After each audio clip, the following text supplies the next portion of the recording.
All right. Well, it says we're live. Wonderful. I'm stalking your Facebook page right now to wait for this to pop up so that I can grab the link. Right. So obviously, I'm Joel Semino. I'm here with my beautiful wife, Marilu, and the illustrious Jason Bailey from Club Pittsburgh. I'm his other beautiful wife. Well, I have discussed with Marilu the idea of polyamory. I don't know that I was thinking about it in that regard, but we could certainly discuss it.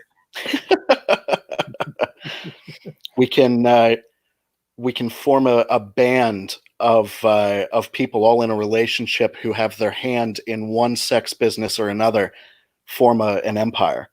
There you go. That would be fine too. That would be fine too. So we did try to go live to Instagram, but that failed. So we are live on Facebook, YouTube, Twitch, and Periscope. Wonderful. I'm waiting for it to pop up on the Body Shop Facebook page. Okay. Well, it should be there at some point here. Anyway, so for those of you that are not familiar, Jason Bailey is one of the managers at Club Pittsburgh. I am the marketing and events person. Yes. Okay. The marketing and events manager. Yes. Although I don't manage anybody, it's just me. Well, you manage the social media. Yes, exactly. Yes. You're the director of social relations. Yes, exactly. There you go. Yeah. So we've actually known Jason for quite some time. Marilu and I have been in Pittsburgh for, is it 6 years now? Going on 6 years, yeah. And oh, wow, really? I think we met you, and you can correct me if I'm wrong, at Cruise Bar. Yeah. Or was it Fetish 101? Is that what it was called? I think it was either the Bondage Ball or it was Fetish 101, one of the two. It definitely wasn't Bondage Ball because Phoenix always gives me a hard time because I've never been to any of the bondage balls. Oh, really? Oh, yeah. He last year, or actually I should say 2018, bondage balls on a Saturday. Well, of course, our Saturdays are busy nights here at the club, and he's like, "Oh, you got to come down. And I don't remember what happened specifically, why we didn't show up, but we were anticipating going, and then last minute we couldn't make it, and then he broke my balls all the rest of 2018 and up and through when we did bondage ball at the Body Shop last year. Oh, damn. Yeah, so it was definitely Fetish 101 because we had met Donnie. Is it Donnie? Is that right? Yes. That was a part of Fetish 101. That's when he had what was that called? Was it called ER room or ER? What was it? The ER room. Yes. ER room. Yeah. Marilu had purchased a collar there for me. Our first couples collar. Really? Yeah. So. Well, we were new to Pittsburgh, and we were just trying to figure out the ins and outs and where everyone went and what people did. And I was like, well, we got to go to the ER room and get your collar and get you all suited up. Oh, man. The reason you're not finding it, Jason?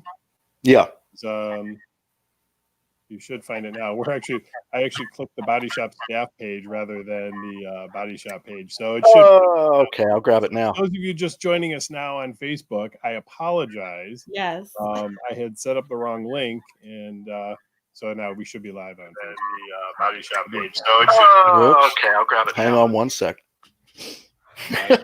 I found it, but my volume on my phone was turned all the way up. So you guys only missed 4 minutes, and I apologize, Facebook. So they should be. Yeah, I was taking a look to see who was viewing. We've got 2 of our staff members viewing. But yeah, here come the people on the Body Shop page. So we met Jason. I think it was Fetish 101.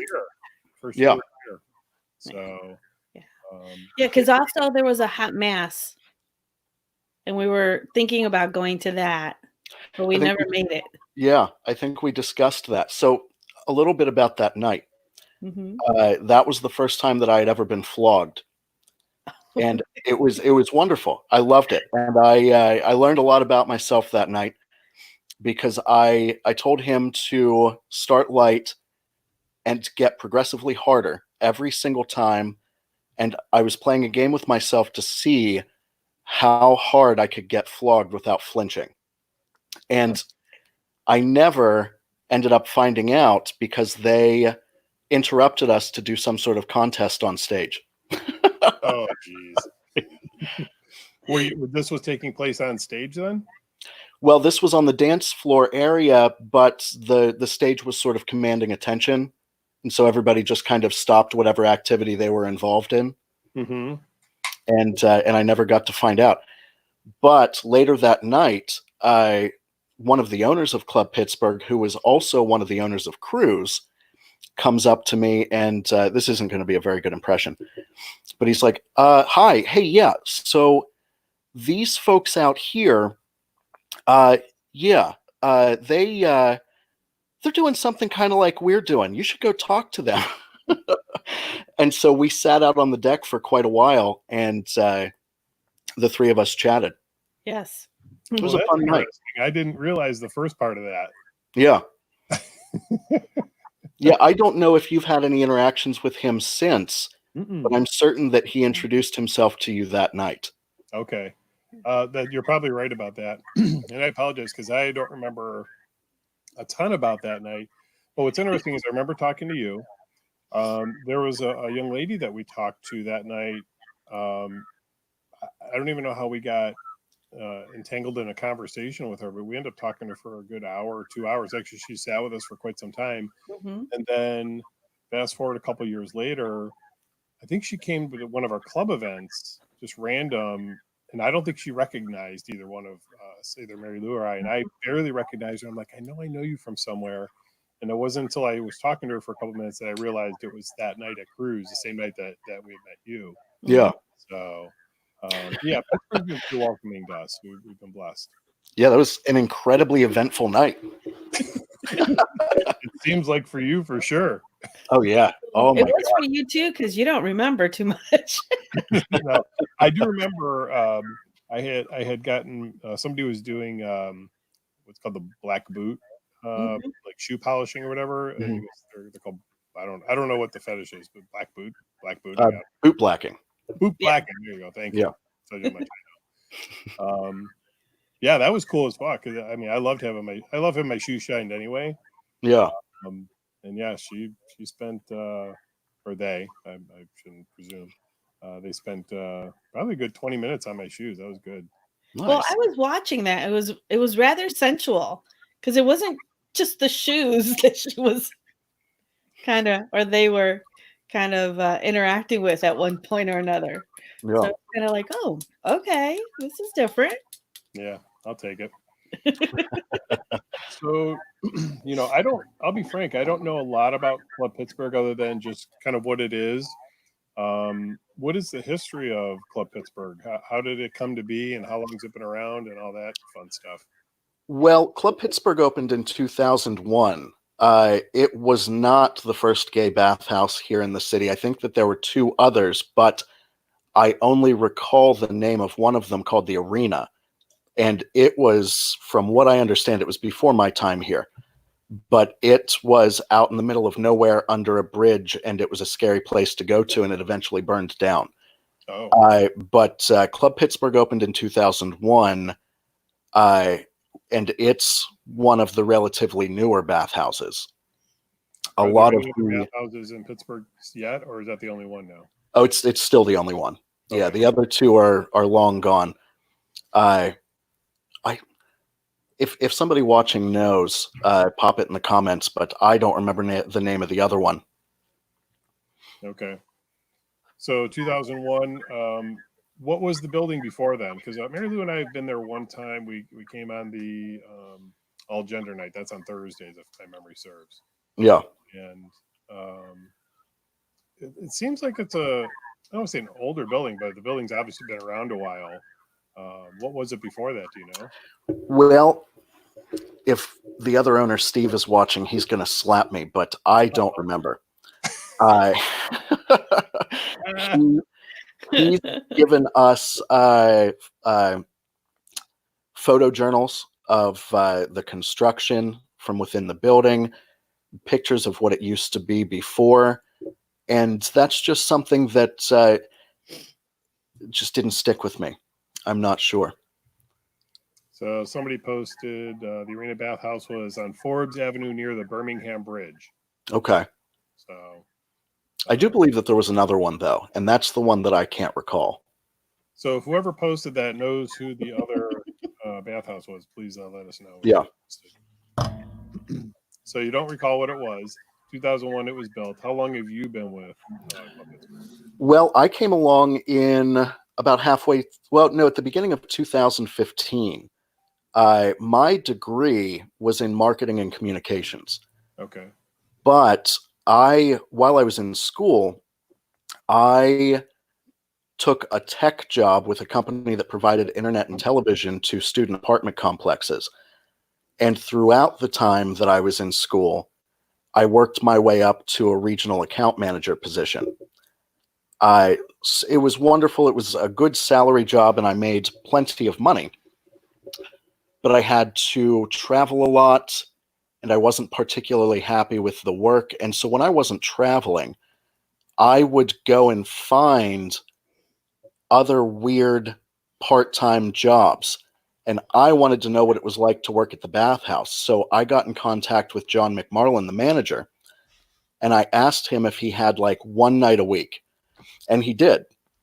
So on Saturday nights from 11 p.m. until 3 a.m., I would go and work behind the counter at the bathhouse.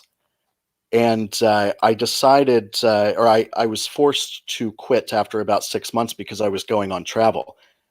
And while I was gone, I sent an email to Peter and Steve, the owners, a big, long, and probably very obnoxious email talking about all of the things that I would improve and different marketing strategies and things like that. And they emailed me back and they said, "Hey, we're on our, I believe it was their honeymoon or something like that. When you get back into town and when we get back into town, let's talk about this." And so Peter basically said to me, "How much would you cost to implement all these changes? We agree with you." Wow. So I, about halfway through 2015, when I got back from New York, I started doing the marketing and events and promotion and whatnot. Gotcha. Yeah. It's been a blur since then, hasn't it? Yeah, it's been crazy. There have been a lot of wonderful times. There have been a lot of stressful times. You and I have had personal conversations about it. The more success that this business has and the busier it gets, the more stressful it is. But it's good stress, so I'll take it. Yeah, that's for sure. I Yeah. think Marilu would speak to that as well. Oh yeah. Yeah. We've had some doozies ourselves where we've been on vacation in other countries and it's like something's going on, Yeah. Yeah. someone's Nothing calling. worse than getting a phone call in Mexico City at 11 o'clock at night, because EMS is showing up for somebody who's having a medical emergency. Oh my God, yeah. It's incredibly stressful. And one of the things that I've done is built a community around the business. So we have a Discord server and a Facebook group and FetLife group and subreddits, MeWe, just wherever there's a social media, we're there. And we all get to chatting with one another. We all get to know each other. Even in the building, we'll sit around in that little TV room down on the second floor and chat with each other and get to know each other. So I have, in the past, had patrons texting me or messaging me on Facebook saying, "Hey, why's the ambulance down at Club Pittsburgh?" Like, what? It's 3 a.m. I was asleep. And then I get on the phone with usually the assistant manager, Cherry. First, I'll text her and be like, "What's going on?" But yeah, it's not fun. The more people that you have in the building, the more stressful it can be sometimes. Mm-hmm. Yeah, there's no doubt. There's no doubt about that. We certainly see that. From a stress standpoint, it's much easier to relax and sort of engage with your customers when it's a slower night. Yeah. Of course, from the business end of it, the slower night's terrible. It's you want as much revenue as possible. So if there's a way to have a slow night and still make the same amount of revenue, that would be wonderful. Oh yeah. Absolutely. But then you have those nights, the nights when it's slow and you're sitting around and really being able to interact with the patrons, and you're like, man, I really wish that it were a little busier in here for them, so that they could have more people to interact with. Yep. And then you have a very big party where there's 100, 200 people there, and you're just running around pulling your hair out. Like, is everybody being safe? Right. Is the floor dry so that nobody slips? That kind of stuff. Especially if they may have come from a bar, or something like that. Now we have a really good front desk staff that is almost happy about turning away people that seem like they may be intoxicated, but still, you're always going to worry. So how does how does that work? I mean, is it a policy of the club if they're intoxicated, you don't let them in? Oh yeah, absolutely. Okay. And not only that, we have front desk staff that has been present when somebody has snuck like a bottle in their bag or something like that, and then they start acting, inebriated, Mm-hmm. and he gets worried and does what he can to get them out of there safely. Hopefully they came with a friend that can help take them home, or we put them on the couch and say sleep it off, or something like that. But he is incredibly protective of the place, almost to a fault. Mm-hmm. So, some people sometimes think that he's a little bit of a jerk, but he's trying to protect the place, and he doesn't want anybody to hurt themselves or hurt anybody else. He wants everybody to have fun and have a good time. Yeah, that's for sure. That's what you're there for, is exactly that. And Yeah. nothing like a drunkard or somebody who's being a jerk or an asshole to bring the whole place down, or bring the vibe Right. of the place down. Mm-hmm. You Yeah. Do you guys have to deal with that at all? Do people try to sneak bottles in their bags or hide bottles in their rooms or anything like that? Well, so we are a BYOB club. We do allow people to bring their own beverages. So that we deal with that as a function of the club. Okay. With the drinking and that, we have full service bar service. We just don't provide the alcohol. Oh, gotcha. Okay. And for us, it's actually it's a function of being able to moderate or monitor that, the drinking. Yeah. Just like at a regular bar. Mm-hmm. Oh yeah. And of course, some people imbibe a little too much, and we've got to cut them off. Yeah. And I would say 8 times out of 10, when somebody's cut off, they're pretty good about it. We've we've had a couple instances where they're not real happy about it, and they certainly display that in very colorful and interesting ways. Oh sure. Mm-hmm. But and I could go on about stories about that, but we'll save Yeah. that for another chat. That's definitely one of the the more annoying parts about businesses like this, are people that have to drink a little bit too much to have fun and ruin everybody else's fun. Luckily, for us, and I hope for you as well, it's not an everyday occurrence. It's not No. an incredibly frequent occurrence. And to be honest with you, those people aren't our enemy either in my eyes. a lot of times I see them early in the night, and they're super nervous. They are withdrawn and nervous, and they're full of anxiety. And a little bit later, you see them starting to loosen up, and you're like, "Well, that mood changed pretty quick." And then an hour later, you see them a little bit tipsy, and it's like, "Oh, okay." So they Or brought in a bottle, maybe and they gave or received their first blowjob. if that were the case, I would love that. But yeah, they're not horrible people. They just they needed something to help them loosen up, and they overindulged a little bit because they were too nervous. We have the same thing here. People walk in and it's that immediate nervousness of not knowing what to expect. Oh yeah, I always tell everyone, it's like, that's just it. Don't expect anything.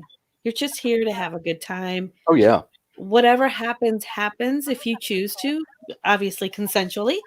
Um, but just enjoy, the atmosphere oh yeah, and the, sexually charged atmosphere that it is. And everything else, as you talk to people and you socialize, will come easy. oh yeah. Unintended, but I I agree. A lot of times, that's probably the most frequent question that I get is, "What can I expect?" And one of the ways that I describe the space to new people is it's just a space. We've got rooms, we've got a hot tub, we've got a steam room, a dry sauna, showers, video room, all of these different things. Just use the space however you want. Just don't hurt anybody, and don't do drugs. And so it's kind of like a house party. You can sit in the hot tub, or you can sit on the roof. You can hang out and talk to people. You don't have to just jump straight into a giant 300-person orgy. you know, uh, a lot of times people believe that the moment that they walk in the door, it's just going to be sex everywhere, and they are obligated to immediately participate. And that's not the case at all. People are just hanging out. If you want to go blow somebody, go ahead, but you can also just hang out. That's interesting you said that, because that's almost verbatim what people think about the body shop or clubs like the body shop. Yeah. That it's just this big free for all when you walk in the door. And I mean, I've heard stories of people that, and you could probably say the same thing, that will pull into the parking lot once, twice, three, four times, not in the same night, but over a period of time, until they finally get the courage to walk in, because they were just so nervous. I remember not too long ago, one of the staff members was telling me the story that there was a couple that came in, and she literally was shaking like a leaf. Oh, damn. Standing at the door being checked in, and she was just so nervous. She was literally shaking.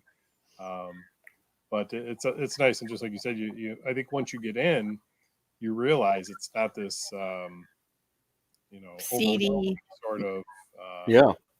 thing that you're expecting. So I was the same way though.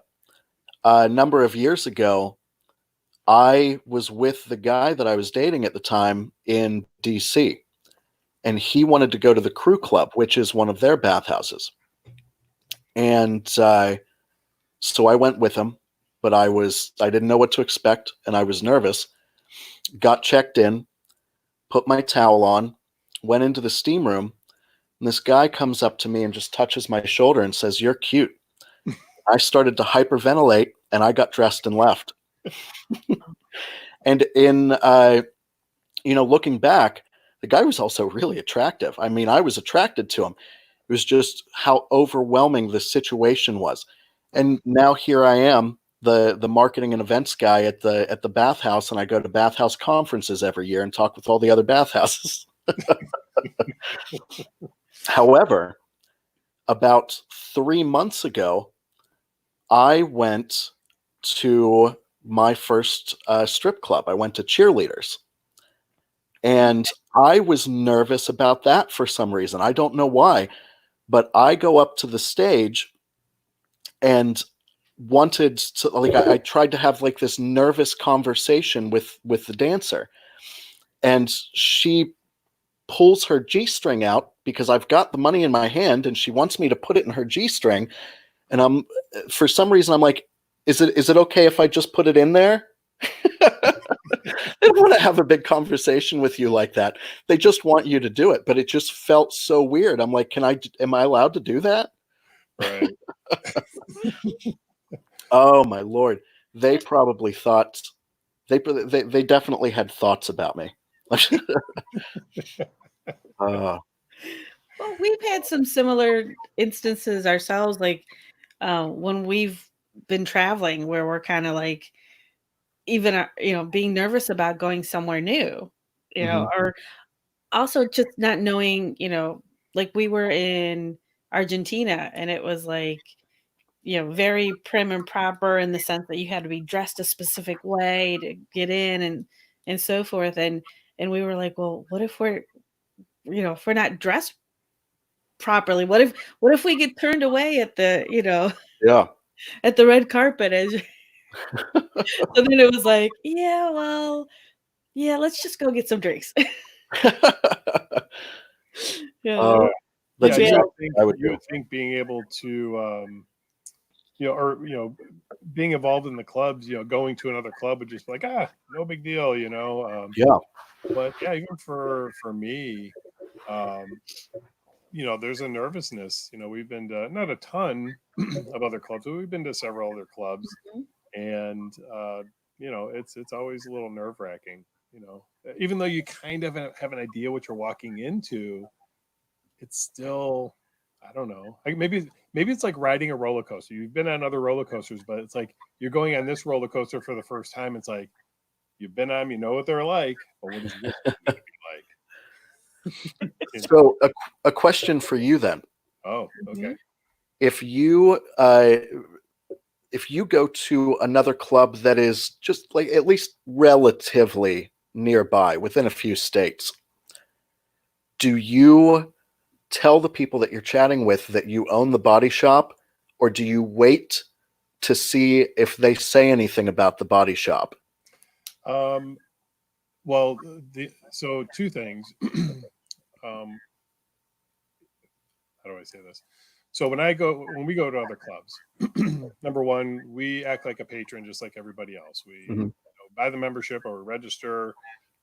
We go, we purchase everything that we're supposed to. And I can't think of an occasion, and Marilu can correct me if I'm wrong, where we've actually ever discussed or brought up that we own a club. For two reasons. Number one, the biggest reason for us, out of respect. I don't want to. I don't want the perception to be that we're there to self promote. But the second part, and probably more importantly, is that if we go to another club, we are really just going there to have a good time and be ourselves, and not, not be club owners. We're there to be as patrons. Yeah. Yeah. You're And better. I'm friends with other club owners, and when I will specifically not tell them that we're coming. Well, let me rephrase that. Not tell them we're attending. Coming is later. Just again out of respect, because of course, they're like, oh, we got you, we'll take care. No, no, no, no, no. You're running a business, and maybe that's silly of me to be that way, but that's how we operate. So no, we don't. But I think we've had people recognize us. We had someone recognize us at your club. Oh, really? Oh yeah. We both just kind of stood there like, that's us, as we slowly backed up out of the road. Yeah, We share a lot of patrons. Yes, Yeah. we do. When I'm sitting around on the all gender nights, chatting with the patrons, your club gets brought up a lot. A lot of people talk about the Freaky Friday that they went to, Mhm. or this event or that event. I think that we have a lot of people that bounce between your club and our Thursday night. I would agree with that, and especially after that night, because it wasn't just one or two; it was a number of people that Yeah. I was very surprised, and I shouldn't have been, uh, but it just kind of caught me off guard because I think the one gentleman, we were sitting in a room, and the gentleman sitting next to me is like, "Boy, you look so familiar," and he's looking at me, and I'm getting nervous. I'm thinking, "Well, how would this guy know me?" And I'm like, what like, where does he know me from? It certainly isn't Yeah. church. And then all of a sudden he's like, wait a minute. He goes, you own the body shop, don't you? And I think the room, there's about 10 or 12 other people in the room. And I was like, yeah, I do. This is my wife. She owns it with me. So yeah, Well, that was an interesting experience. yeah. Yeah. And we participated. We were towel people that night Mhm. as well. So it was kind of Yeah. like, what? You know what? Wait a minute. Look at that towel. It's So fun to go to a place that's not yours and be able to just relax and enjoy yourself and not be known. The reason that I asked you that question previously mhm. was because you're better than I am. I don't do that. I go to other clubs, and when I'm sitting around chatting with people and hanging out, uh, I'll purposefully bring up in conversation, "Oh yeah, I'm from Pittsburgh. I like to go to Club Pittsburgh," Oh, just because I want to hear what people have to say about it. Uh, not necessarily from a petty standpoint, but customer feedback is one of the things that I am obsessed with. unvarnished feedback. Yeah. Yeah, I do each year. I do an anonymous online survey. People can say anything that they want to. Tell us what to improve. Tell us what you like. Tell us what you hate. Uh, I will wander the club a lot and just kind of see what areas people like the most and where they're going. But yeah, just observing the customers and getting as much customer feedback as possible, especially the negative feedback, is important to me. Yeah, yeah, Yeah. it's interesting because I appreciate the negative feedback more than I do the positive feedback. Um, Probably because in my mind, more times than not, people will tell you what they think you want to hear. Right. Mhm. Oh my god, I love the place. This is awesome. Blah blah. Yeah, okay. Tell me what you don't. Oh, we lost Jason. Oh, must have been tapping his feet. So hopefully we'll get Jason back shortly. um, but yeah, we're talking about positive, negative feedback. I don't know if we should wait for Jason to get back or not. I'm sure he'll figure it out here in a second. Here he comes. Yay! I made it. I don't know why, but my entire Chrome and all of its tabs just stopped. Oh no. Luckily, whenever I reopened it, it did that thing where it says Chrome didn't shut down properly. Would you like to restore your tabs? And I'm like, oh, good. I don't have to go find that link again. That's okay. Yeah, We it were doing one. disappeared, and Marilu and I were staring at each other. We were doing one a couple of weeks ago, and all of a sudden, what was that last week? We were both talking. Kim. Huh? That was with Kim, right? Oh yeah. And all of a sudden it just totally went. Yeah, actually, Our Marilu internet. and I were on the same feed. Both of us disappeared, and Kim was just talking, and so like we couldn't see anything. Both of us froze, and it took about 3 or 4 minutes. Our internet had gone down. Oh, wow. Was she like, this is my feed now? Well, no, what she said was, she's like, I was talking. It took me about 30 seconds to realize neither one of you were there. Then she was like, oh, okay. And then like 3 minutes later, we all made it back in. Actually, speak of the devil. So this is Kim. We did an interview with her last week. She's one of our staff members. She says she wants to visit the Pittsburgh club to maybe DJ. Mm. Well, maybe you can do maybe Kim and Jillian can do a tag team. There you go. DJ, like we used to do with the raves. But no, we were saying about the feedback. Yeah, I want to know what people don't like. Not because I'm gonna, there are certain things, that just aren't going to change. That people aren't going to like. Right. And in my experience, the vast majority of them usually revolve around money or fees or costs or whatever. And there's just some things you just can't get around. I mean, Right. face it, it is a business, and the business has to have bills. Right. But I digress. There are, you're right. There are some complaints that I'm not afraid to say that I just don't give a shit about. People, for instance, when we first started the Thursday night, Thursday was a very poor night for us. And when John McMarlin, the owner, or the manager, decided that he wanted to try to branch out and open the club to anybody that wanted to come in that was over the age of 18, regardless of gender, regardless of sexual orientation, we got a handful of men that started complaining about there being women there and they were intruding on the space and I'm never coming back again and that kind of stuff. It's like, well, you weren't here on Thursdays anyway, buddy. Nobody was here on Thursdays. We were dead. So you just pick one of the other 6 nights a week. So those complaints I'm not concerned about. People that are unsatisfied with the other patrons in the building. They come in and there's nobody here that I think is hot. Well, okay. Just go sit in your room for a little while. A whole new crowd. This place is like a revolving door. People in and out all night, things that we don't have any control over, and things that are just people who like to complain, which I'm sure that you see some of that as well, people that just like to complain. Oh, absolutely. Yeah. I got to share this with you. I don't know if you saw Eric said, what did we not like about Club Pittsburgh? He said, let Jason have it. I think you and I have talked about that. We did actually. So, yeah. So unfortunately, Eric, we're not going to rehash that. Yeah.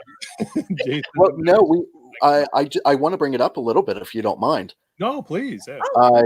One of the things that you and I personally had discussed was the smell of the smoke on the second floor because there's an indoor smoking area in there. Mm-hmm. And so one of the things that I wanted to do for a long time was get rid of the smoking down on second floor. Mm-hmm. And I knew that there was going to be a little bit of pushback because there are a core group of people that hang out in there and smoke. And I was kind of hoping that maybe nobody would really notice if we did it during the summer because you can also go outside onto the roof and smoke. And that's where everybody's going to be anyway. However, when I started bringing this up, I brought it up in the FetLife group.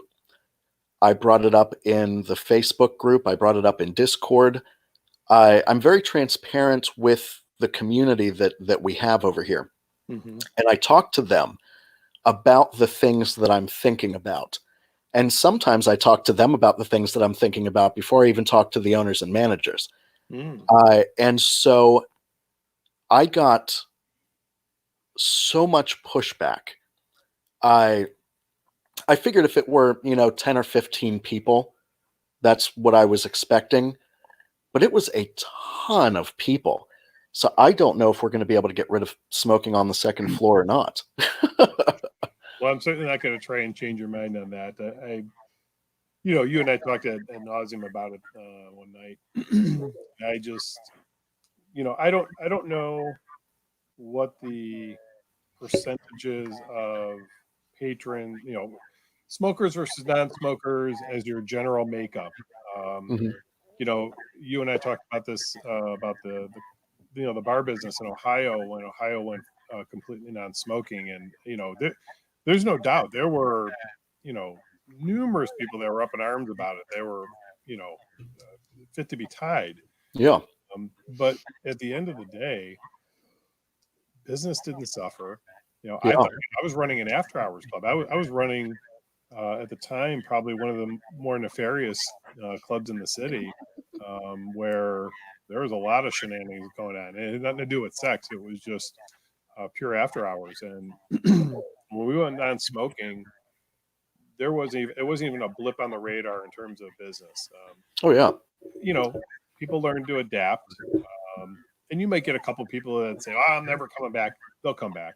Yeah. No, I agree. P-Town Bar Mhm. on Baum Boulevard. Yeah. When Donnie's Leather Central closed in 2016, Mhm. the leather and bear community was displaced. And so they, this is sort of a nutshell version and lacking a lot of details, most of which I don't know. But they were shopping around for a new place and they started settling into P-Town and having these big leather and bear parties over at P-Town. Mm-hmm. But they didn't like the smoking in there.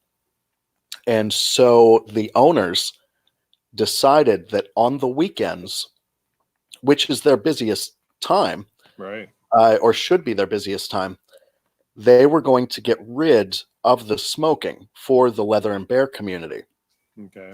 And now weekends have gone from being okay to super packed for like 2 years now. Wow. So much so that, from what I understand, they're doing expansion during this quarantine Wow. instead of struggling like most everybody else. Well, Yeah, that's good for them. it's definitely old school, old guard thinking, and you have to keep in mind that you know, if you're not, you know, okay, I'll be 49 this year, and I've been in the club business for almost 20 years now, and you know, my group of friends, the age group kind of shifts with me, but then you forget about, you know, the 21 to 25 or the 25 to 30 year olds who didn't grow up smoking. Right. It wasn't a part of um, being social. It was, you know, it was other things, Mhm. whatever that may be. So it's no surprise to me. I mean, it's a little bit of a surprise when you said that. I didn't expect you to say it was packed. I guess I expected you to say it was a little busier, but yeah, I mean, you're bringing in, you know, 80% of the population doesn't smoke, and it's probably even more than that now. Um, with vaping, uh, you know, most people I can't imagine that they're smoking. Right. A lot of them Mhm. are I've talked to smokers, lifelong smokers that have, transferred, or what is that the word? Transferred, moved over to vaping. Right. Mhm. Or quit altogether. Yeah, Yeah. yeah. You know, Yeah. it's But yeah, we had an experience at P-Town too, Yeah. yeah. I where think I told you that story the first time we went there. It wasn't real busy when we got there, and then it started getting busier, and it was getting smokier and smokier, and you know, my eyes were watering, and I'm sitting, I'm sitting on the. So when you're sitting in P Town, it's basically it's a square bar or a rectangular bar. Well, we were sitting with our backs to the to the wall. wall. Okay. There's very narrow space there, and I'm sitting there, and I happen to look up, and I see smoke eaters on the ceiling, and I told the bartender, I'm like, "Hey, I see you got smoke eaters. So they're not working." He's like, "Oh no, shit! I forgot to turn them on." He flips them on. Within 10 minutes, all the smoke was gone. I'm like, "Oh my god, thank goodness!" 'Cause it was ready to leave. Yeah. Well, not only that, I'm a smoker. But going to places like that, the next morning, you feel, whether you had even if you only had one or two drinks, you feel like you've got a nasty hangover. You've got a headache, your throat hurts a little bit, and it's all dry. Your eyes are dry. Everything is just worse because of that heavy smoke that you've been around all night. Yeah, yeah, and you smell. Yeah. Yeah. You know, I go to my dad's. My dad smokes, and he's in a super tiny house. And even being in there for an hour or so, it's like my eyes start watering. And like we leave, and I'm like, God, I smell like smoke now. But he's been smoking, virtually his entire life. He's 70, Yeah. 72, 73 years old. But That's the way everybody in my family is. Everybody that is in my family and everybody that I knew growing up smoked. But you're right; it's not necessarily like that anymore. The amount of this is based on absolutely nothing, so fact check me if you'd like. But I believe that the amount of smokers is constantly decreasing. oh, I absolutely. There's no question. There's no I question. believe that maybe in another year, perhaps it'll be a little easier to eliminate the smoking on the second floor. Or if our businesses ever get to open, then perhaps see about eliminating it during the summer while the roof is open. It would almost make sense. And actually, we're doing this here at the club. We're making physical changes to the club. And there's some policy changes that I've been thinking about, and how we operate. And it seems like, this sort of gap of, from the shutdown to the restart probably wouldn't be a terrible idea to implement those changes. Right. Into, hey, we're reopened. These are the rules now. First of all, who knows what the rules are going to be to reopen? Period. Right. Are going to be implemented from a governmental standpoint. It's. I worry about that. I worry about that as well. And clubs like yours and mine, we are going to be the absolute last wave of businesses that are going to be permitted to reopen. Even after the bars and restaurants are able to open, they're still not going to want us to open. We will be the absolute last wave, and we're going to have to prove to our patrons and to society in general that we're taking this seriously and putting precautions into place. But the fact of the matter is that with both of our businesses, personal contact is somewhat what we're centered around and what's going to be happening. Yeah. So we've definitely got to make sure that we can convince the community that it's safe to come back. Mm-hmm. Well, yeah, and that's a good point. Our clubs are social by nature, right? So it's almost. How do you social distance in a place where it's meant to be social? Right. Yeah. Exactly. I don't know that it's it's not like you can go to a bar and not drink, but how do you go somewhere and just not be social and right social distance and so there's, and we can talk about this off camera, but yeah, for me there's a lot of questions on how number one, when we open. Even with the state of Pennsylvania, Ohio's totally jacked up with the two clubs there. Pennsylvania seemed a little more straightforward, and you can correct me if I'm wrong, but it seems like once Allegheny County gets moved into the quote unquote green, we should be able to open. Is that your interpretation? Yes, I think so. But one of the things that happened recently, Georgia, it was Georgia. Mm-hmm. Georgia's governor announced that spas gyms and whatnot could reopen. Mm-hmm. And Flex Spa in Atlanta announced that they were reopening. Okay. Oh dear Lord, if you take a look at the Flex Spa Atlanta Twitter or their Facebook page, this was about 2 weeks ago. Mm-hmm. The comments, the huge backlash from their own patrons. From their own patrons, yeah. Wow. Talking about, what in the hell are you doing? This isn't going to go over well. You guys are idiots. They then had to announce, okay, never mind, we're not reopening.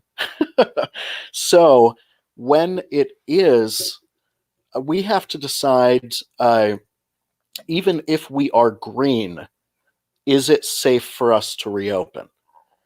And if we are reopening, are we going at 100% capacity and just letting it be a free-for-all?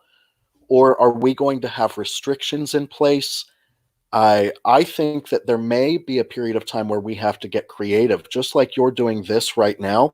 Mhm. I maybe come up with, for the first week or two or month, limited, how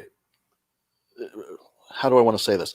Reopen in a limited capacity where we have an event with a set maximum occupancy, and the focus of the event is something less physical. Like, for instance, at Club Pittsburgh, we could do a giant circle jerk.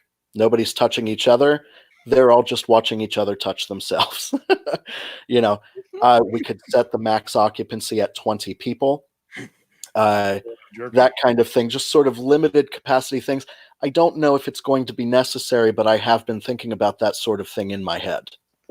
So one of the things that I've sort of floated in my inner circle with Marilu and a few other people, because I'm of the same mindset, and I've taken probably a little more scientific approach to it, or maybe mathematical. Maybe that's a better word to Mhm. use. If you take the 6-foot social distancing guidelines and you use pi is 3 point, or multiply 6 foot times 3.14 and blah blah blah blah blah blah blah, whatever the rest of the numbers are, you get you can get a square footage. If you take that times two, I've actually done the math, it's 38 square foot. So if you take 38 square foot per person, and divide that into your square footage, you get a reduced occupancy. And what I said to Mary Lou and a few other people is that for those that want a social distance, it gives them enough room to be able to do so. There are certainly going to be people that aren't going to do that, that want to participate and do whatever. But if you reduce your occupant load in that regard, it naturally provides the space for people that want to do that. I don't know that that's the right answer. That's just an answer that I've floated. Mhm. Sure. It seems most reasonable and easy to implement. Um, because let's face it, most places, they want to get as many people in the door as possible. So when they open up, they try to get their occupant load as high as possible. Right. I think for us in general, we're rarely, if ever, near our occupant load anyway. So, Right. and I don't know how that plays out for you guys, but maybe that's something to consider. Just have a max capacity for each floor. That way it gives people the opportunity to social distance, provided they want to. Sure. Mhm. Yeah, I agree. It's a very difficult it's a difficult call, Hmm. because what I would love is the day that they announce that we're going green, I would love to open the doors and flood the place with all of the people that have missed being at the club, and just have the place packed and make a giant ton of revenue to help Yeah. make up for the revenue that was lost. Mhm. And then the other side of my brain says, "You sure that's safe there, buddy?" I can honestly say, and I can say this as an owner, and um, you know, yes, of course, you want to make as much revenue as possible. But if you talk to people that know me personally and how I operate, I would rather err on the side of caution. Hmm. Say, you know what, and it doesn't, you know, I could have this place packed, virtually every weekend if I want to, if I made some changes in how we did things. Yeah, Uh, but I'd rather have, um, and by quality, when I say, I'm going to say, I'd rather have quality people. When I say that, I mean just genuinely good people. I don't mean quality and how they look. but genuinely great, fun people. That's what I want in the club. Yeah. I could open up the doors and just, hang a shingle outside and say, everybody come in, and the place would be packed. But that Sure. would be responsible to do so, setting aside the social distancing part. Yeah. But just, it would be disingenuous to our members. And just like you, I mean, I'm sure, well, you said, there are people you just don't let in. Yeah. So, no, I think, your mind is definitely in the right place. There's no question. Yeah. Mhm. Whatever ends up happening, it will be a decision made by Peter and Steve, the owners, Mm-hmm. John and Cherry, the managers, and myself after multiple Zoom or phone meetings.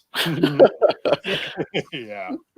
We've already started to talk about it, but the weirdest thing about this situation is we don't honestly know when anything's going to happen, so it's extremely difficult to plan ahead realistically. Yeah. In a meaningful way, when we don't know if green is coming a couple of weeks from now, or a month and a half, or 3 months from now. We don't know when society is going to start to go back to normal, and we don't know when we're, according to the local and federal governments, going to legally be allowed to reopen. When we find that out, that's when we're going to have to start having more serious conversations about whether or not it's actually safe to do so. Right. And if it's not, could we provide any service at all with limited capacity events? Yeah. That's absolutely right. And, I don't want to speculate too much. It seems like, especially in Ohio, I'm going to speak for Ohio specifically. Um, the governor in Ohio is being pushed politically, and by politically, I mean, constituent pressure to open up businesses. Yeah. And I'm all for, independence and freedom, and all of that. And there's a part of me that says, you know what, if, John and Susie want to come to the club, or go to a business, or go to a restaurant and patronize it, and put themselves in harm's way, so to speak, or roll the dice, then that's their prerogative. Now, here is where I'll draw the line, is for the workers. And you and I talked about this with the smoking. The Ohio smoking ban didn't come into play because of the patrons. It was because of the workers. They're forced, for lack of another word, forced to be in that environment, and because they need to earn a living, and they should not be subjected to a smoke-filled room because they don't have another option. Right. And in that vein, the same applies to the people that work for these businesses. There are restaurants that have been open since the shutdown started, and these poor people have been, probably making little above minimum wage, if not minimum wage, in an environment that's very unsafe. And Right. it was terrible for these restaurant owners to do. I would not have, if I could have stayed open, by any stretch, I don't know that I would have subjected my employees, or the people that work for us, to that. Right. Yeah. It's easy for me to say that right now, though, because we've been shut down. Right. And that's a decision that we're going to have to make when we are technically permitted to reopen as well. Is it safe for the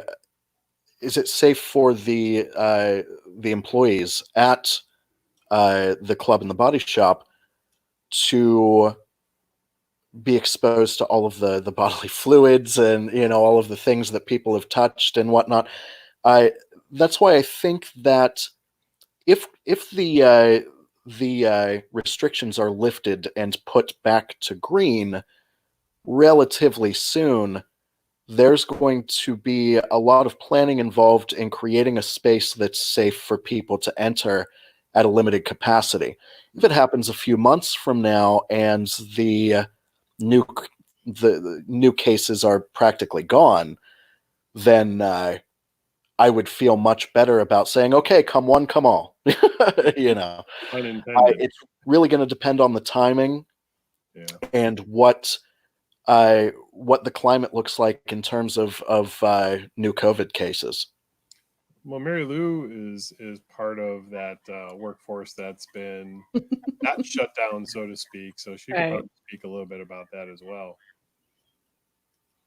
It's been interesting going into work, and well, one, we don't have the customer base that everyone anticipates. So going in there and literally having to sanitize everything, we're constantly sanitizing. Um, People have rashes and on their faces because of having to wear the masks all the time. Oh, damn.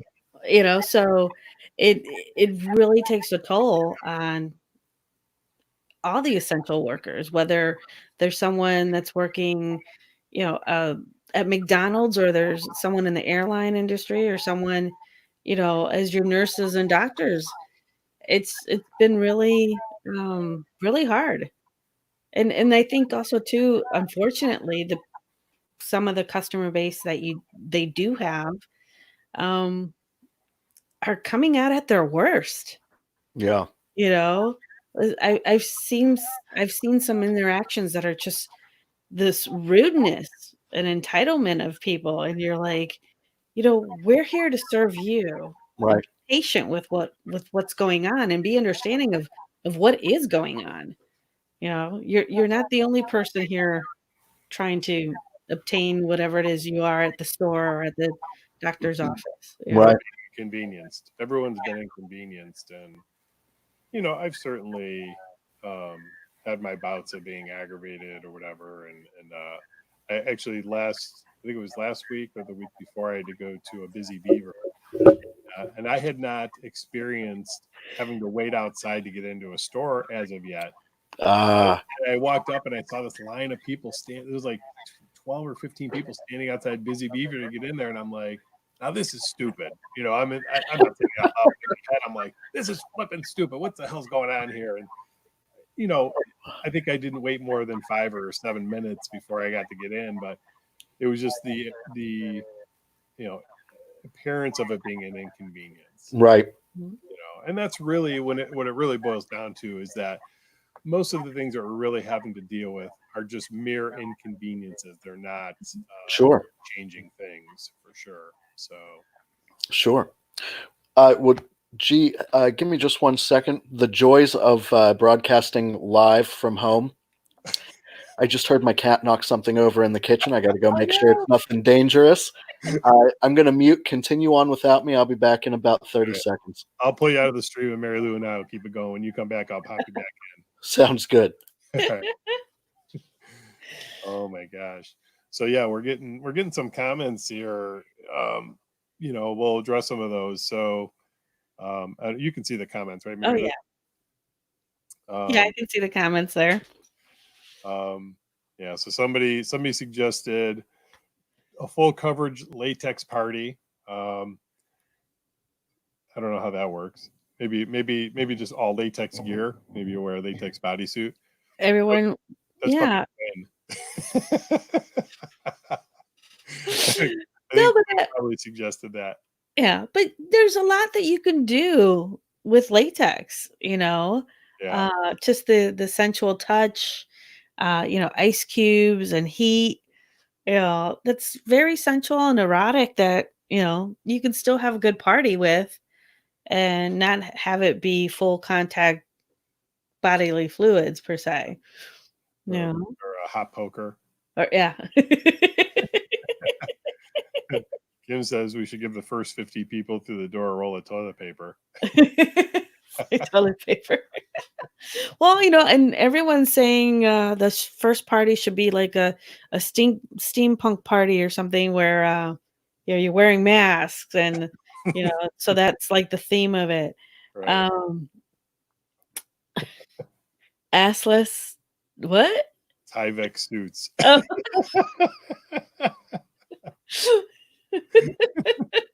I think Jason's ready to come back. You ready to come back, Jason? There he is.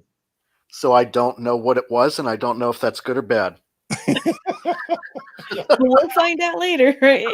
I'll find something under the refrigerator or something. What did I miss? Eric says that we should issue assless Tyvek suits. I like that. Yeah. Oh my gosh. So yeah, one of our staff, Kim's watching. She's posting all over the place. She says she misses us. We miss it. We miss our staff desperately. Yeah. For me personally, I don't have what I would say a ton of close friends, and what I mean by that is, it seems like a lot of the people that I know are work related or industry related. I've got friends from high school and that I still see occasionally, but being here in Pittsburgh, both of us, both Marilu and I, our family and friends are back in Ohio. Yeah. So for us, the staff, every weekend was, sort of our family, not sort of, our chosen family. And we'd sit down and have dinner with everybody and snacks. That's awesome. It's we would, go to dinners, at least once every week or two, and not be able to do that. This is just, I'm ready to. Yeah. Well, don't tell anybody, but we did have a parking lot tailgate staff kind of get together over the weekend. Well, I think you just told about 30 people. I did. I feel the same way about the patrons and the staff at Club Pittsburgh. When you spend so much time in the building, like I do, and like I'm certain that both of you do, you end up spending more time around these patrons and these employees than you do family and close friends, and you spend so much time around all of these people, and then all of the sudden, overnight, you don't see any of them anymore. It's very weird. Yeah, no, that's absolutely right. I mean, they become your second family. And, yeah. Well, now Eric, the one that's been commenting from Facebook, he has been doing for a while. He did Zoom parties for the patrons. Oh, he bought one of the upgraded Zoom accounts and had a room, and a couple of times a week we would hop in there and get together and chat with each other. That's discontinued actually because of the text message that you sent me. What is it, Modern Lifestyles? Oh yeah. Yep. So I decided not to go with it for Club Pittsburgh. Because we already have a Discord server and all of the social medias that I named earlier. But then he gave my number to a guy named Bobby that was building a site on their platform. And that is something that I'm interested in. I showed it to Eric. We showed it to a couple of other people. And so now we're moving our video hangouts to that site, which is on the Modern Lifestyle platform, but it's virtualgaybar.com. Yeah. Yes. Yep. Yeah. Good. Very good. Well, yeah. One way or the other, we're getting you in the platform. Yeah. It's a little bit difficult for me to sell a paid membership site to our patrons when we already have all of these different social media platforms.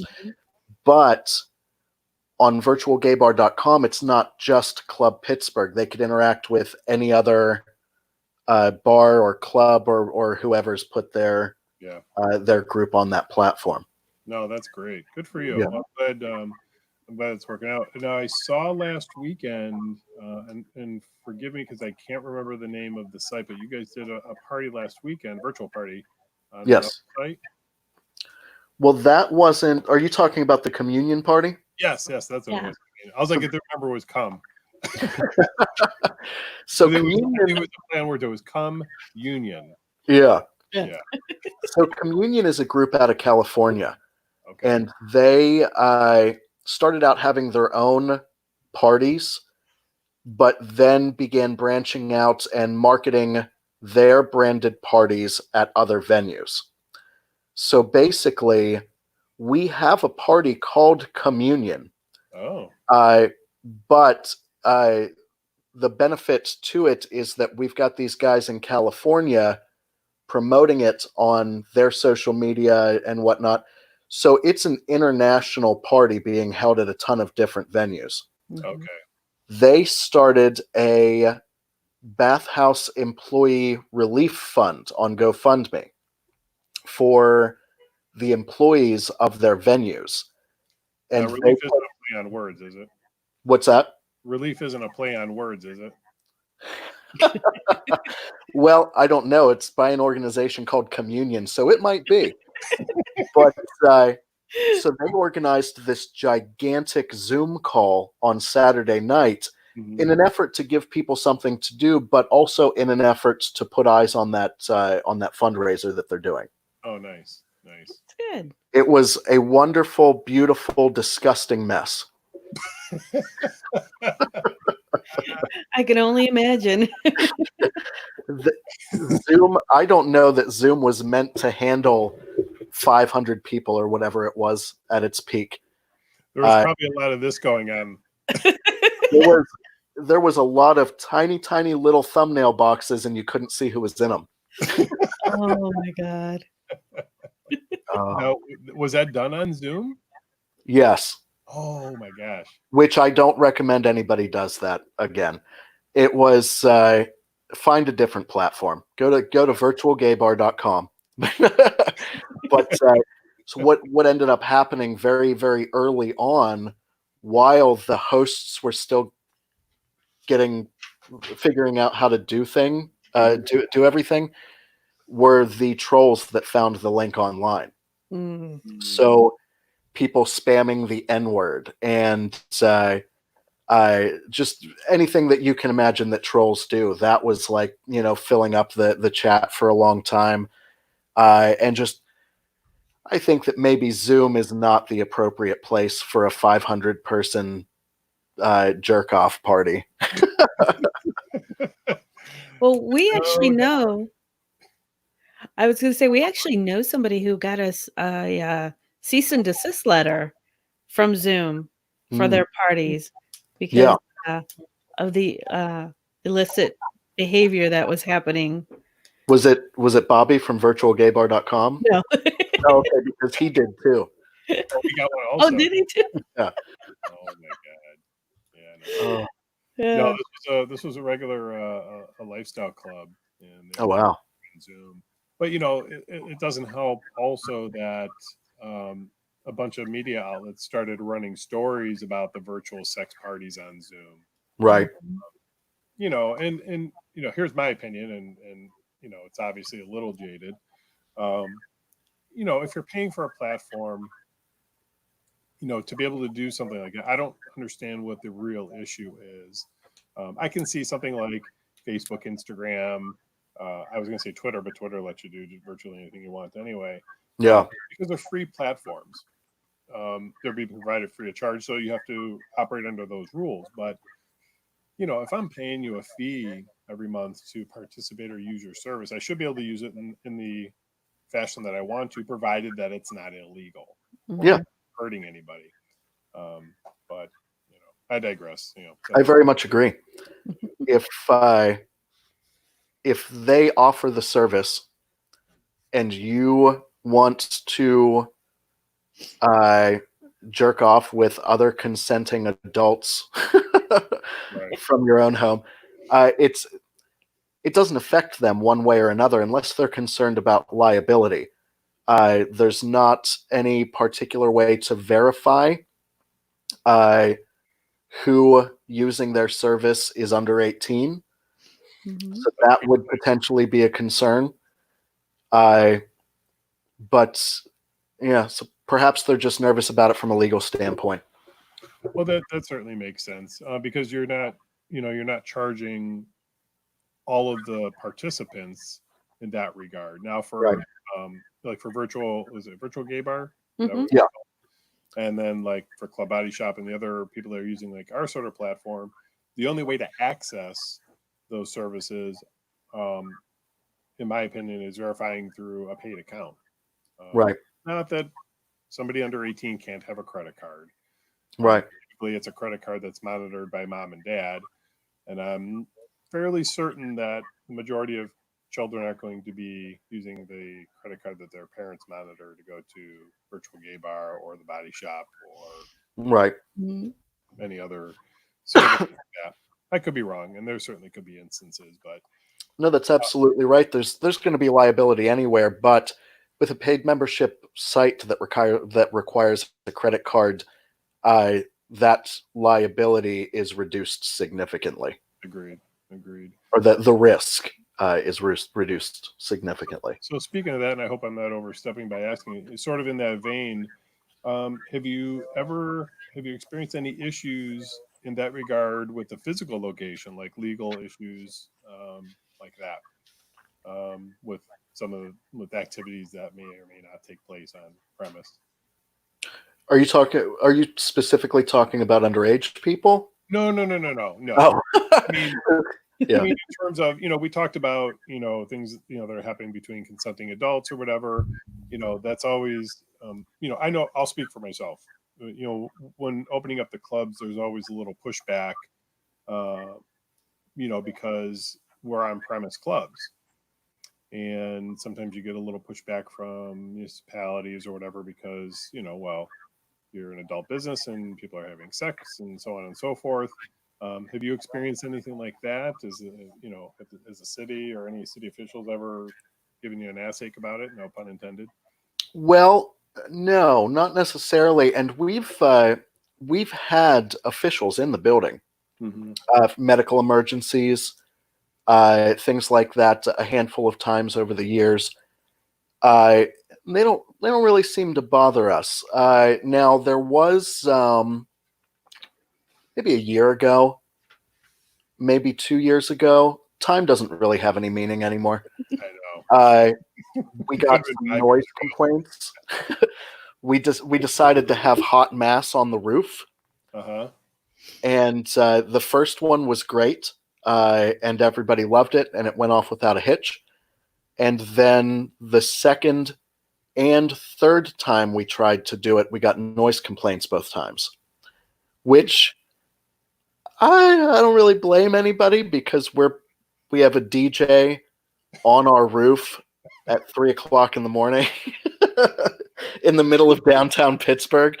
So, maybe not 3. Maybe this was. I think that we wrapped up with the noise ordinance, so like 11 or whatever, or maybe we turned the volume down at 11 or whatever. But yeah, still, that sound just echoes and bounces off all of the buildings, and that's really the most trouble that we've had, unless trouble has occurred that didn't come down to my level. Gotcha. What? So tell me about hot mass. You and I spoke briefly about it, and actually, I'm going to rewind to the first night that we met because I think you told us about hot mass, and there was another place that did an after hours somewhere downtown, and I can't remember. Tilden. What is it? Tilden. Yes, Tilden. Yes. So I think you told us about hot mass, or somebody told us about it that night. So that we went to Marilu and I were going to go to it, and we drive down Penn Ave, and I pull up to where the GPS says your place is, and I turn and look, and there's a bail bond place and a couple of guys standing outside. I'm thinking, this doesn't seem right. So we just kept going, and then we're like, we want to go to this other place, Tilden, and I think we drove down whatever road that was, and I'm like, let's just go home. So we've never experienced hot mass. So tell us what hot mass is like, what it's about, and what the premise is. Well, so Hot Mass is a group of producers that got together, I think it was about 7 years ago, 7 or maybe closer to 8 or something. And they felt that what they had seen elsewhere in other cities was lacking here in Pittsburgh with a late night music scene. Mm-hmm. If any of them are watching, they're probably they could probably add some corrections to this. But so they got together and they formed Hot Mass, and it is a weekly Saturday event with rotating DJs. Sometimes it is their own. Sometimes it's their own crew. Sometimes they bring in other big names from elsewhere, and basically they are an outside group that rents the second floor space from us on Saturday night, and they have their own party, and it gets a lot of attention. It's in I don't know anything about the EDMs, so I'll give you what I know. It's in like Tech Beats magazine. I don't know, Resident Advisor. A bunch of different magazines. People are frequently, because I'm associated with Club Pittsburgh and because they are associated with Club Pittsburgh, frequently sending me links to articles that Hot Mass is mentioned in, and it's not just local stuff. A funny story. One time I went to Hot Mass. Usually I don't, because Saturday night for me is my night off, so I watch Saturday Night Live and go to bed early, or as soon as it's done. But one time I decided to go to Hot Mass, and I ran into somebody that I knew in college who I had understood moved to Berlin. And his name's Dan. And so I saw him, and he's like, "Hey, how you doing?" I was like, "Good. I thought you moved to Berlin." He's like, "Yeah, I did, but I flew in for this." Wow. Yeah. Wow.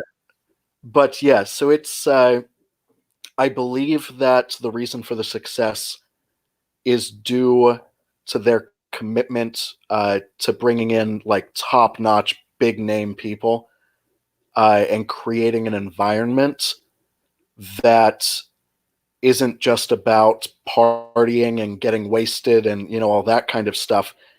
They have a following of people that that are there for the vibe and the music and the way that they appreciate the DJs that are spinning the tunes, or I don't know.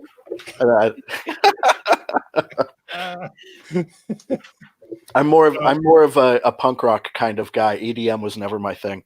But they're very successful at what they do. You'd probably get along with one of our managers, Joe. Yeah, he goes by Slacker Joe. Nice. And he's very much into. I don't know. I could be misquoting. Maybe Marilu can chime in. Is he into punk rock, or is it just hard like heavy metal? No, I think he's into a little bit of punk rock. Yeah, from some of the stuff I've seen him do. Yeah. Yeah, I mean, what I know of punk rock, my limited knowledge is like Sex Pistols. Oh yeah. Yeah, I mean I think that's about it. You could probably name 100 other punk rock bands. And I only know them, and that's it. I have recently been on a Dead Kennedys kick. I hadn't listened to them for a long time.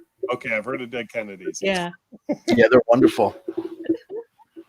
So I want to go back to Twitter. What is the hashtag Real People of Pittsburgh? Real People of Club Pittsburgh. Oh, yeah.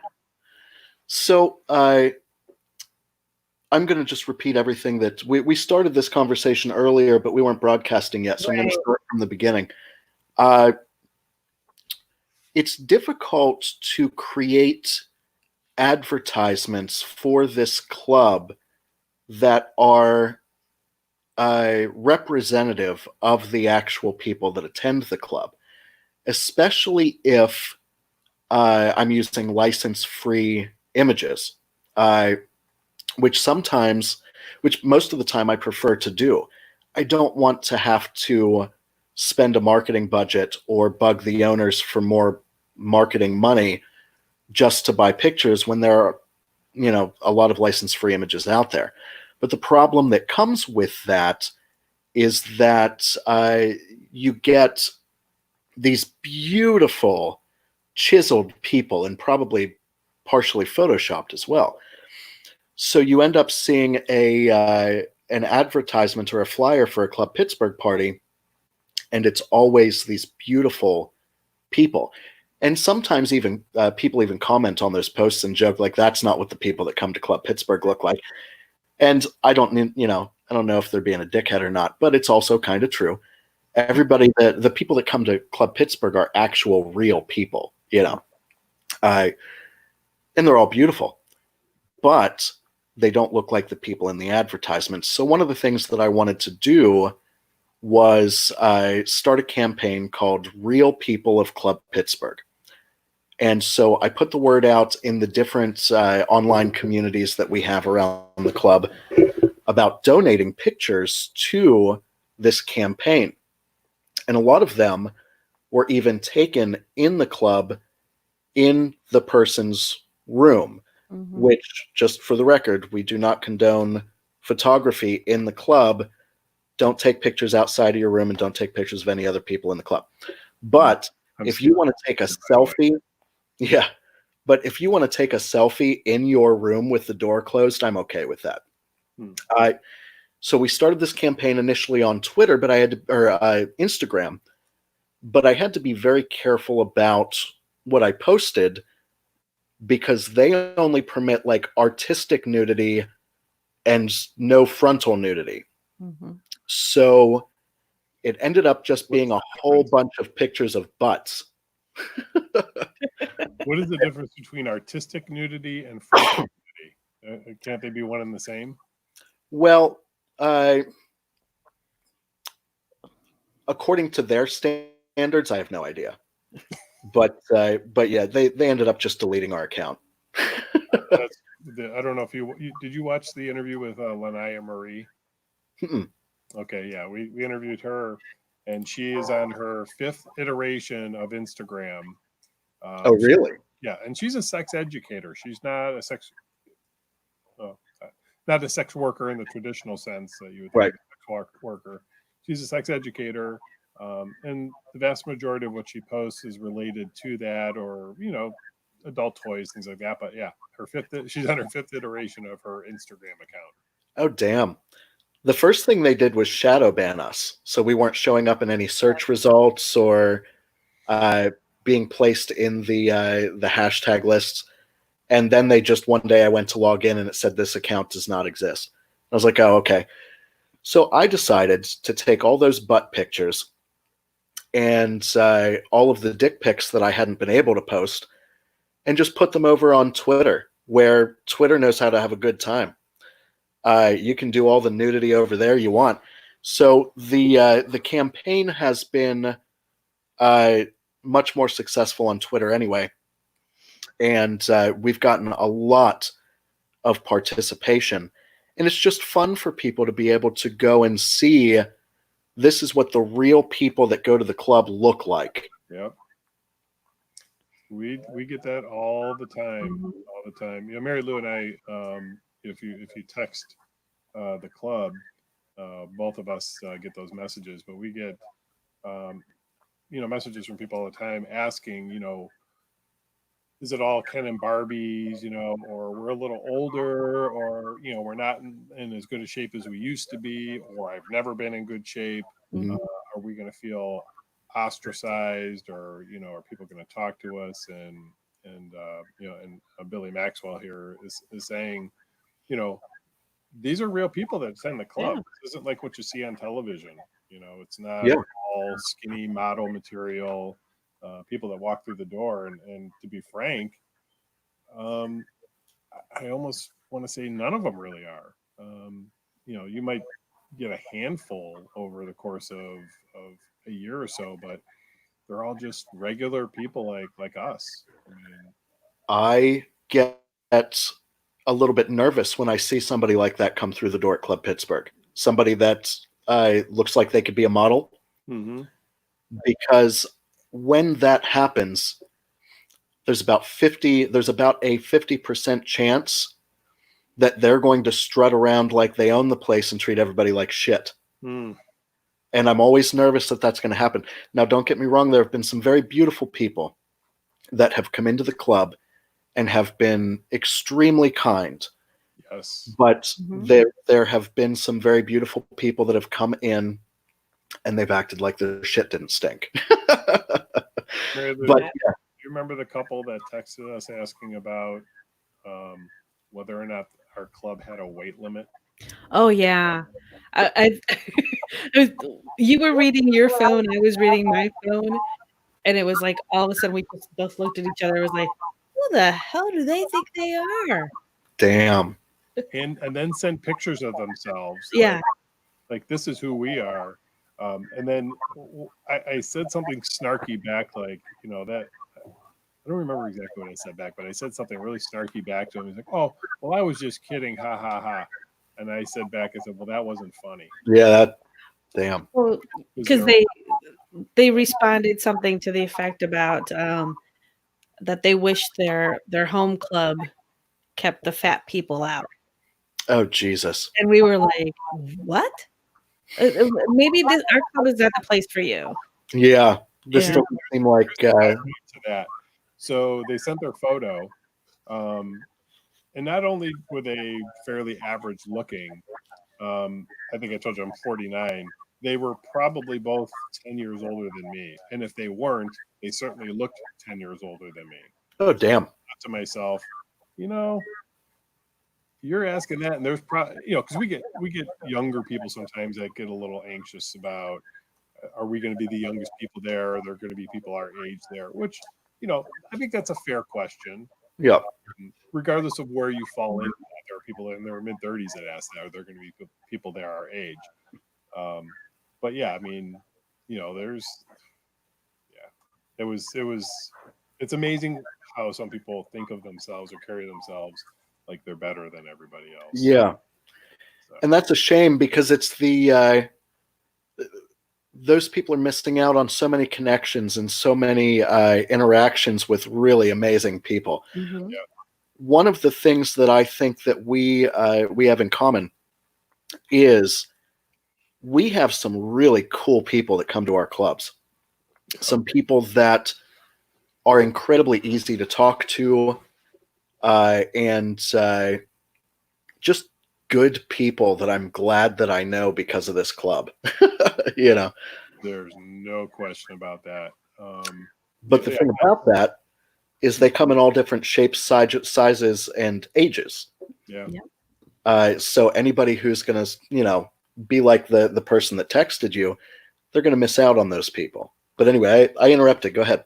No, no, no, no. No, I mean, that was basically what I was suggesting is that, like you indicated, there are some, quote unquote, beautiful people that walk through the door that are just simply amazing, Mhm. down to earth, good people. And, um, I I love it. I love, the people that come there. It seems like those that walk through the door of places like ours, they're, um, much more down to earth, and they're in touch with who they are for the most part. I mean, there's Yeah. Mhm. obviously people that come through that are still, trying to find their way, so to speak.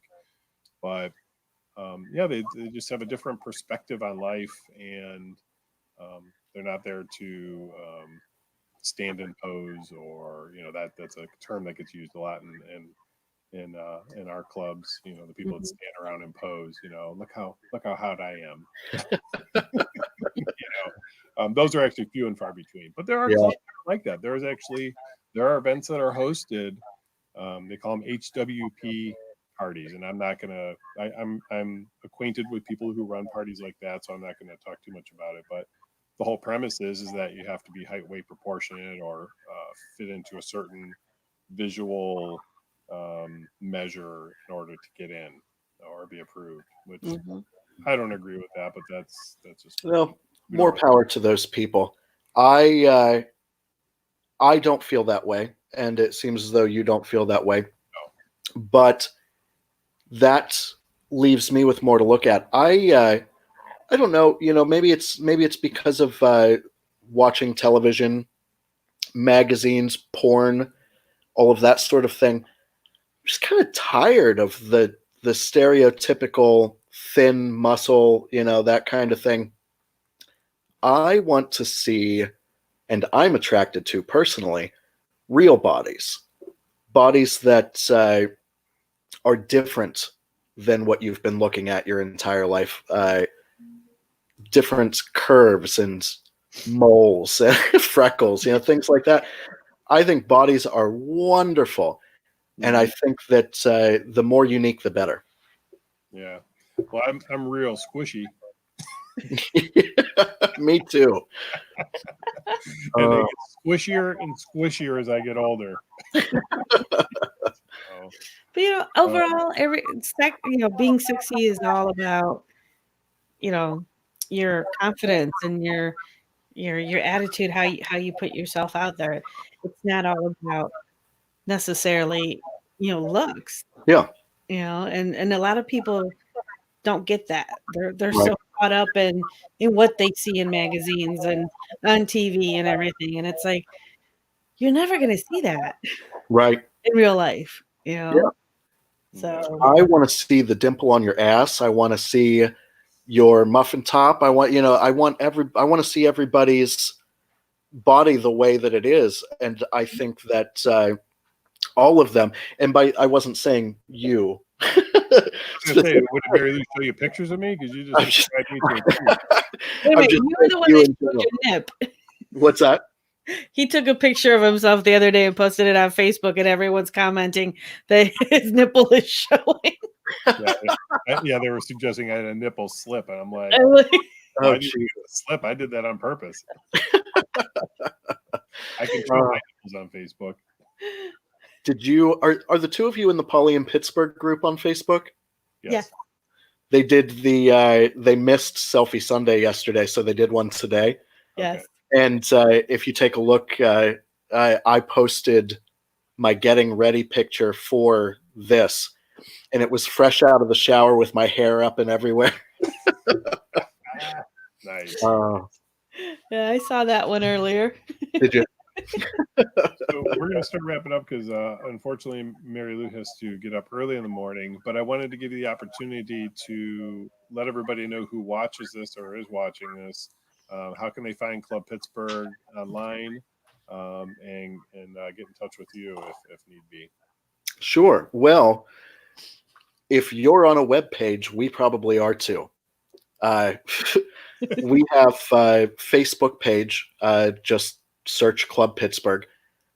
But if you'd like to interact with Club Pittsburgh or chat with other Club Pittsburgh members without it showing up on your general feed for your great Aunt Mary to see, you can join the Club Pittsburgh Info and Events Facebook group, which is a private group. So only other members of the group will be able to see your interactions with things within the group. If you'd like to take a further step away and not involve your Facebook profile at all, you can find us on Discord, which is where a lot of our members chat on a daily basis. The link for that is on the front page of clubpittsburgh.com. Perfect. And then, of course, we've got Twitter, YouTube, a subreddit, the FetLife group, MeWe. And our newest group in virtualgaybar.com. Wonderful. That's awesome. Awesome. Well, no, that's great. I appreciate, we talked about doing this not too long ago, and I'm glad we got the opportunity to do it. And hopefully you get to come back maybe after we get reopened, and then we could start sharing some war stories or Saturday night stories. Absolutely. Yeah, I would love that. Yeah, awesome. Also, just so that you and everybody that's watching knows, I'm going to look at StreamYard and consider doing the same thing. So yes, I will admit right here and right now, I'm stealing this. I'm copying it. Good. Well, I love this. I'll tell you what, a good friend of mine, Mo, he's actually a real live radio personality. He turned me on to this, and I've fallen in love with this platform, and I hope they keep it going. But yeah, definitely. So yeah, good. You steal this, and I'm going to steal your when you said the real when you said the real people of Club Pittsburgh, I immediately thought of the Real Housewives of whatever city. So maybe we'll have an iteration of that, the Real Housewives of the Body Shop. Oh my God. Yeah, do it. Yeah, for sure. That would be wonderful. Yeah. All right, guys. Well, I very much appreciate you having me. This was fun. No, thank you very much. All right, so we're going to sign off here and the broadcast. I appreciate everybody joining us, and that's an hour and 40 minutes of us hanging out, and I feel like we have so much more to talk about, and we'll do that in the next time. So, everyone, And thanks everyone for your comments as well, as always. Especially the comment about my butt. all right, good night, everybody.